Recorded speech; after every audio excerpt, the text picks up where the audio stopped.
Hey there, Mike Wolf here. Thank you so much for tuning in. And today's video is in response to a post that a friend of mine, Natalie, posted on Facebook regarding a property that was going for auction in Detroit for $1,000, and it was a 4,200 square foot home. It was 6 or 7 bedrooms and 4 or 5 bathrooms. In any case, it was a very, very big home in a historic district, and it was being auctioned off for $1,000. And she made the comment that, "Oh, I wish I was a Michigan resident."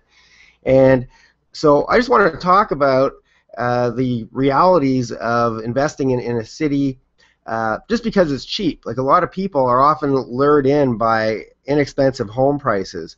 And at the end of the day, what you have to look at as an investor is not just, is the home cheap, but what is it going to put on my table at the end of the month. You might want to grab a pen and paper for this, because I'm going to talk about a lot of different topics here. So firstly, when we're researching a market, one of the things we want to do is see what kind of returns are we going to get, and we don't want to know what are what we refer to as paper returns. We want to know, what is this property actually going to produce. And I can tell you that when I was first starting in the U.S., one of the first cities I looked at was Detroit, because it got hit actually even before the recession hit the rest of the U.S. It got hit really early on because of the auto industry. And that brings up an important point, is that when you have a one industry city and that industry is failing, you're in really big trouble, which is why I invest typically in cities that have multiple industries. So I'm a really big fan of Atlanta, where there's a ton of job creation. Places like Houston and other parts of Texas, those are my main markets, and they're there for a good reason, because they provide real returns. And let's talk about Detroit, though, for a second, since that's what this video is about. So I actually did, with a couple of partners, we bought 3 properties in Detroit many, many years ago to kind of test the waters and see what would happen. And consistently, these homes, first of all, were in all different neighborhoods. They weren't all like side by side. But in all 3 cases, we had trouble keeping renters. So what would happen is the tenant would, even though they looked relatively good, because of all the unemployment in a place like Detroit, you can't be that selective over who you take, because most people, a lot of the people, worked in the auto industry, and they would get laid, and they were getting laid off, and there's nothing you can do. Other people were moving away from the city in search of jobs, and so you pretty much couldn't be that selective with who you would pick. But consistently, what would happen is we would get tenants that would move in, and they would usually pay the first month's rent and maybe even the second month's rent, but then after that, they would always have some reason why they couldn't pay. And one of the problems with Detroit is it's very hard to get rid of tenants. They can stay in your home for quite a long time without paying rent before you can get rid of them.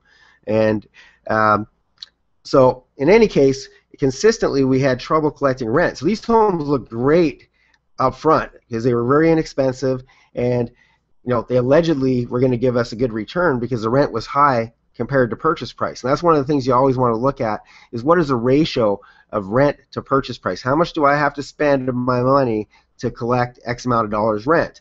And that's known as ROI, return on investment, or cap rate. There's a whole bunch of different ways to define that. In any case, in every single case in all 3 of our homes, we had a really hard time getting and keeping tenants. But what was really interesting is that when we finally did get rid of these tenants, what would happen is when the home was vacant, these homes consistently would get vandalized. So when you're in a city where the unemployment rate, back then I think it was 28% unemployment. I don't know what it is now because I don't research that city anymore, but it had 28% unemployment. And when you're in a city with very high unemployment, what typically happens is people will find other means in which to make money. So I remember I was looking at one property in Detroit, and I walked outside, and somebody came running at me from across the street, and I thought he was going to mug me. I was actually really scared. But he goes, "Hey, sir, if you're going to buy that home, I'm in the furnace business, and I can sell you a furnace." And I'm pretty sure he was going to sell me the furnace that used to be in that property, in that basement. So a lot of people are turning to vandalism. They're stealing furnaces, hot water tanks, toilets, sinks, windows, you name it, anything that's got any value. Of course, the copper piping, copper wiring, sorry, anything that had any value, people were stealing. And so the homes get vandalized time and time again. So what ends up happening is that these homes that seem like a great deal on paper don't usually work out that way. And so you need to look at the fundamentals of the city. You can't just look at the price of the home and say, oh, I can get $1,000 home. First of all, you're not going to get that home for $1,000. It's going to be auctioned, and it's going to go for more than that. But even if I could get it for $1,000, even if it was free, I don't want it. It's a liability. You have to ask yourself, is the property that I'm buying, is that going to put food on my table every month, and is it going to make me money? So the answer to that is no. It's most likely going to lose you money because you're not going to get the rent that you thought you were going to get. You're going to constantly be repairing the home.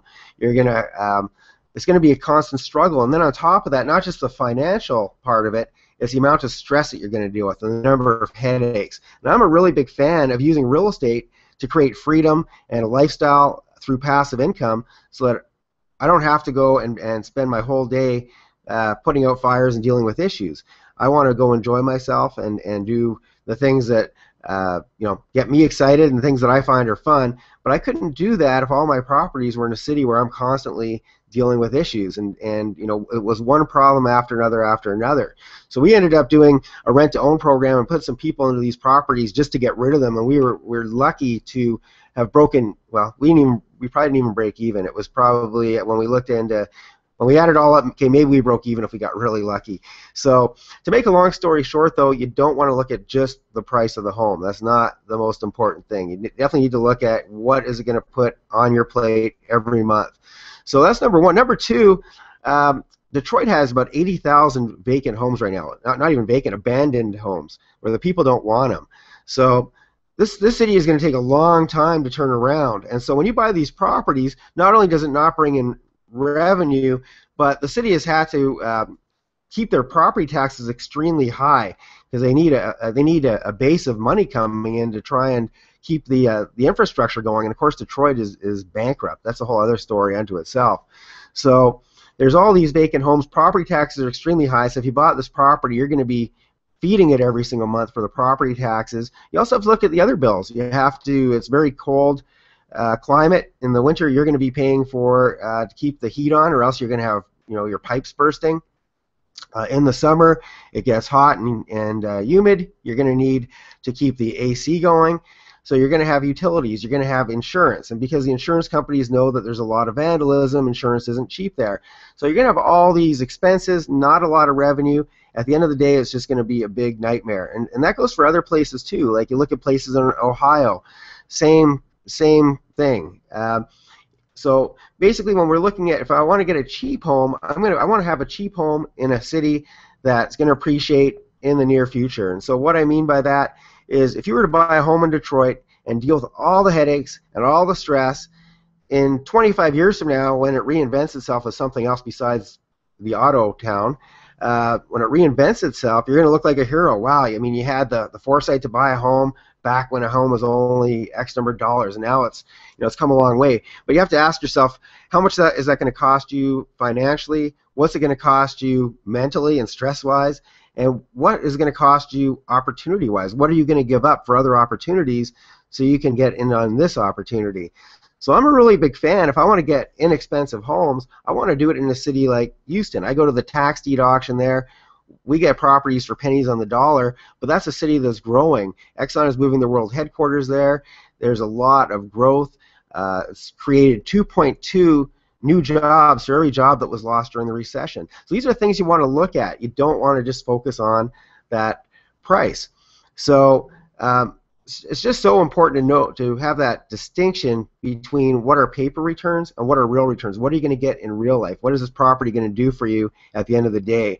And what's your bottom line going to look like if you hold this property for 1 year, 3 years, 5 years, 20 years? What is your financial situation going to look like if you do that? And also, what's your lifestyle going to look like? So once again, for me, I'm really big on creating a lifestyle of freedom where I can do what I want. That would definitely be it definitely was a setback when I bought those properties there. So I hope that helps. I don't mean to pick on anybody who's living in Detroit. It's probably a great place to live, but bottom line is, economy-wise, people are leaving. The population's going down, and that's typical when there's no jobs. People need to make a living and support themselves and raise their family. So I hope that helps. Thank you so much for tuning in. As always, I'm always glad to help anybody who's thinking of getting into investing or who is currently in investing that wants to take their real estate to the next level. If you don't mind subscribing to my channel, you're going to get a lot of free content, and I'm always here to answer your questions. So please drop me a line, leave a comment here, or send me an email. I look forward to seeing you soon. Thanks so much.